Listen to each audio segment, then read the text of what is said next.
মায়ের হাতের রান্না। আম্মু আজ রান্না করবে, আমি শুধু ভিডিওটা করব। তো রান্নাটা কিন্তু খুব সহজে দেখাবো। আর মাখিয়ে কিভাবে গরুর মাংস রান্না করবেন, পৃথিবীর সবচাইতে সহজ রান্না হচ্ছে গরুর মাংস রান্না করা, এটা আমার কাছে মনে হয়। গরুর মাংসগুলোকে আগে থেকেই ধুয়ে পরিষ্কার করে নেওয়া হয়েছে আর দিয়ে দিয়েছি এখন পেঁয়াজ কুচি। একে একে সব মশলা এখন দিয়ে দেব। পেঁয়াজ কুচিটা একটু মোটা হলেও সমস্যা নেই। আর কাঁচামরিচগুলো তো উঠিয়ে নিয়েছি, আলু দেব পরবর্তীতে। তো আলুগুলো কেটে রাখা হয়েছে। এখন দিয়ে দিচ্ছি আদা বাটা। আদা বাটা এখানে বাটা মশলা, তো এই জন্যে মনে হচ্ছে যে কম, তবে বাটা মশলা অনেক ঘন হয়। আমরা যখন ব্লেন্ডার করি সেই মশলাটা একদম পানি পানি হয়, সেই ক্ষেত্রে আপনারা বাড়িয়ে দিবেন। এইখানে যে মশলাটা এখন অ্যাড করলাম সেটা হচ্ছে এলাচ, জিরা, গরম মশলা, তেজপাতা, সব মশলা একদম বেটে তারপর আমার মা তরকারিতে দেয়। আর দিয়েছি রসুন বাটা 2 চামচ পরিমাণ, হলুদের গুঁড়ো, মরিচের গুঁড়ো 1 চামচ করে দিয়েছি।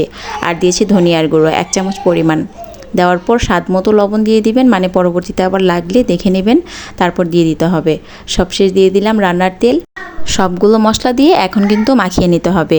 আর তেজপাতাও এক্সট্রা করে 2টো দিয়ে দিলাম। এমনিতে আমার পোলাপান চুপ করে বসে বসে কার্টুন দেখে, আর যখন বলে আমি একটু ভয়েস দিতেছি একটু চুপ করো, তখনই বলবে মাম্মাম এটা দাও, ওইটা দাও, পানি খাবো।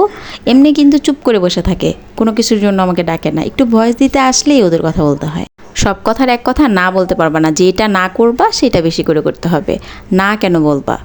আমি কিন্তু হাতটা খোলানোর পর যে পানিটা দেওয়া হয় অতটুকু পানি অ্যাড করেছি, মানে পানি না দিলেও চলে। তবে হাতে মশলাটা লেগেছিল, দেওয়ার পর এখন ঢেকে দিতে হবে। একটু পরেই দেখবেন এই যে পানি উঠে গিয়েছে। আর এই পানিটা দিয়েই কিন্তু গরুর মাংসটা কষিয়ে নিতে হবে।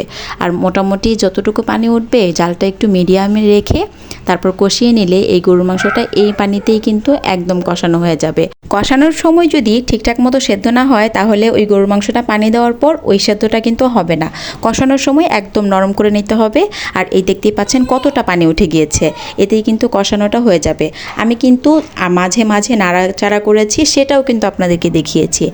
আমরা মাঝে মাঝে যে ভিডিওগুলো দেখাই সেই ভিডিওতে কিন্তু আমরা কাট করে দিই, তবে আজ আমি পুরোপুরি দেখালাম। আসলে কিন্তু এভাবেই মাঝে মাঝে নাড়াচাড়া করে দিতে হয়, না তো লেগে যেতে পারে। কষানো কিন্তু হয়ে গিয়েছে। এখন একটা টিপস আপনাদের সাথে শেয়ার করি, গরুর মাংসতে সবসময় গরম পানি অ্যাড করবেন। গরম পানি অ্যাড করলে খুব তাড়াতাড়ি গরুর মাংসটা বলক চলে আসে আর খুব ভালো সেদ্ধ হয়। দেখতেই পাচ্ছেন দেওয়ার সাথে সাথে বলক চলে এসেছে। এখন ঢেকে রাখবো, আর হয়ে যাওয়ার আগ পর্যন্ত ঢেকে রাখতে হবে, যাতে করে ভালো করে পানিটার সাথে মশলাগুলো মিশে যায়। তবে গরুর মাংসতে আলু না দিলেও পারবেন, তবে এখন যেই দাম গরুর মাংসের, একটু আলু টালু দিলে পরবর্তীতে ঝোল বা আলু থাকলে মুড়ি দিয়েও খেতে ভালো লাগে। এই ঝোলটুকু আমি রাখবো, তাই আমি একটু 5 মিনিটের মতো জালটা কমিয়ে রেখে দেবো, এতে করে উপর থেকে তেলটা উঠে আসবে।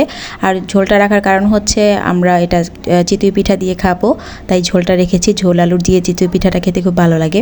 তো সবশেষ দিয়ে দিয়েছি জিরার ফাঁকি, জিরার গুঁড়ো, এটা দিয়ে দিয়েছি, দিলে স্মেলটা ভালো আসে। যদিও বাটা মশলাটা অনেক বেশি পরিমাণে দেওয়া হয়েছে, তারপরও জিরার ফাঁকিটা দিলে স্মেলটা খুব ভালো আসে। সবশেষে দিতে চেষ্টা করবেন। কেমন লেগেছে আমার মায়ের হাতের এই গরুর মাংস রান্নাটা অবশ্যই জানাতে ভুলবেন না, আর বেশি বেশি শেয়ার করে দিবেন। আল্লাহ হাফিজ, আসসালামু আলাইকুম।